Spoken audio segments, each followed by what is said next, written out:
Hi everybody, and welcome to another edition of How to Survive the Upcoming Zombie Apocalypse with me, Kenny B. Okay, you're probably wondering why I'm suited up like this today, but I have to inform you that, unlike what you're thinking, Halloween isn't the busiest time of year for somebody in my line of work. We supernatural eradication specialists are generally busiest on Easter. Easter has three things going for it that put the world at danger, quite honestly. First, one group of people, the Jewish faith, honor the deaths at the hands of a demon, thousands of innocent children. Two, Christians celebrate a lich coming out of a grave. Three, thousands, well, probably millions of innocent children are lured into this idea that a bunny rabbit is going to give them candy and eggs and all kinds of goodies. I'm going to attack these three things and explain to you why they're all wrong. First off, Passover. What they don't want to tell you is Moses was a sorcerer. He dealt with demons quite extensively. This is how he managed to survive as a child floating down the river and all that other happy stuff. And how he did some other amazing feats. But today, well, this weekend, celebrates one of the darker times when he killed innocent children using a demon. I don't recall the demon's name off the top of my head, but I've seen it written in a number of books that are best not named, but if you want, you can go to Mystotonic University, and I'm sure you can find them there. He used the Elder Sign on the doors of all the people he wanted to protect to keep the demon from harvesting the souls of their innocent children. Instead, he sacrificed all these other people. And millions of Jews, no offense to the Jewish people, celebrate this. Clearly, you have to see it's wrong to celebrate the death of innocent children. Adults, not innocent, they're fair game, but little boys and girls, you shouldn't be so happy about.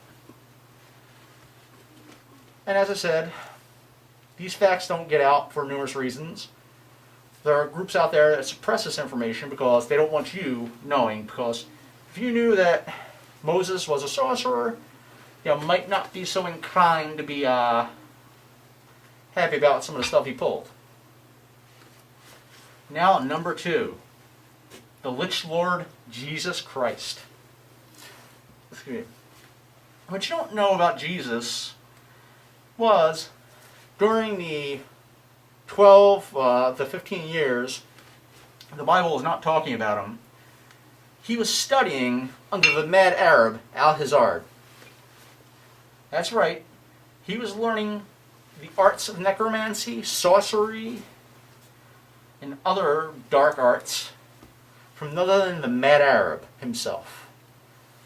Jesus sat at the feet of the mad Arab learning these different techniques until the mad Arab's death, much later on. And then he used these arts to beguile people back in his native lands. After all, let's look at the Gospels of John, when he brought Lazarus back from the dead. Who else but a necromancer can do that? No one. Not even a regular mage can bring back the dead. Only someone that's skilled in the arts of necromancy, dark and foul, can bring back the dead like that. Then he shows his ability to converse with demons and devils. Once again, in Luke and Matthew he mentions this. Well, he does this, my fault. In those Gospels, he converses with demons. He has the power to move demons from person to person and into animals. What kind of kind and loving person would put demons into pigs just so the pigs would be drowned. That's not somebody that's kind and generous and gentle and loving. That's a sign of somebody that's cruel and sadistic, that's studied under somebody like a mad Arab. But once again, the Catholic Church doesn't want to explain these things to you. They're the ones who suppressed this information originally because they want your money. But that's up to you to decide on the facts behind this. As I said, if you go to Miskatonic University, all that information is there available for reading and research. I highly suggest you do it. Now, the third threat, and perhaps one of the most dangerous.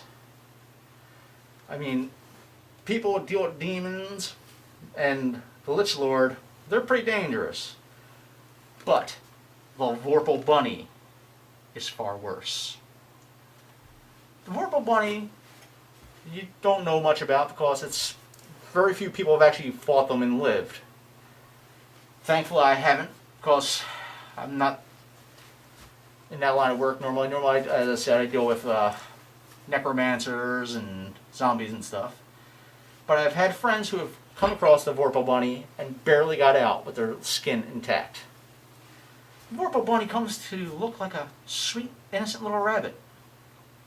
And when you're not looking, those fangs come out right in your throat, tears you apart, then feast on your flesh till there's nothing left but bone.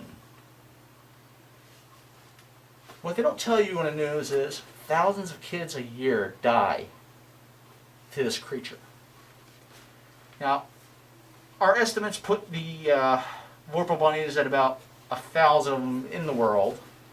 They don't breed that often, and thankfully they're separated geographically for the most part, and very rarely do they breed and produce another one.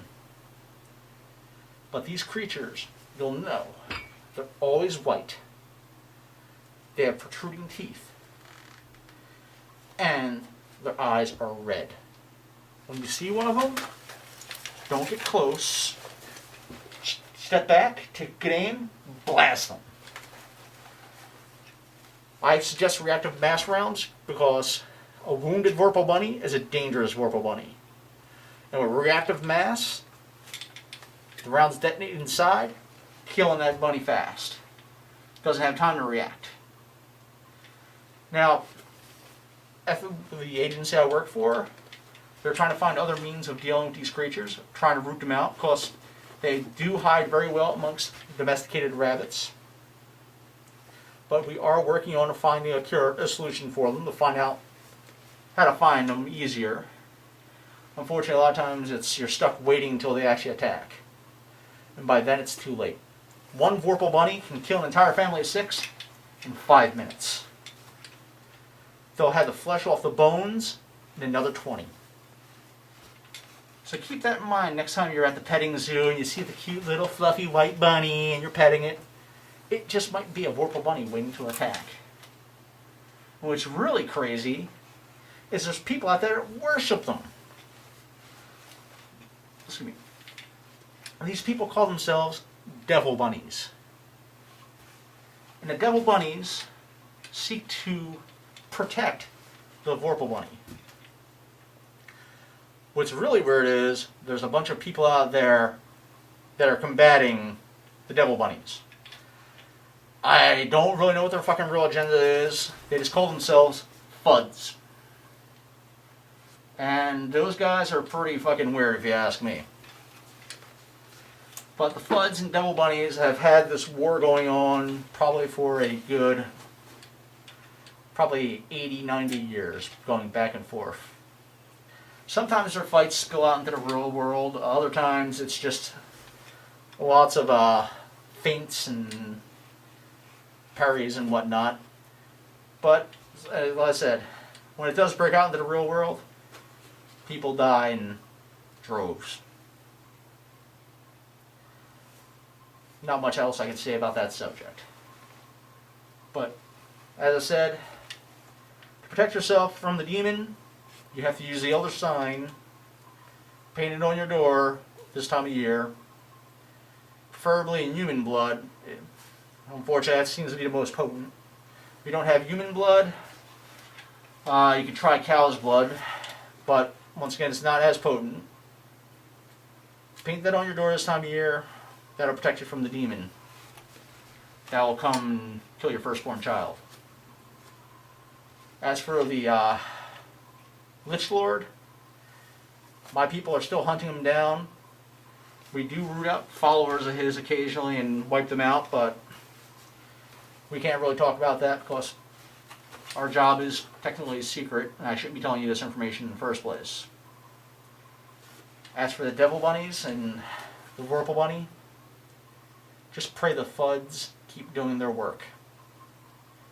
This is Kenny B, signing off. Take care till next time. Keep your weapons handy. And remember, zombies are out there and they're coming very soon.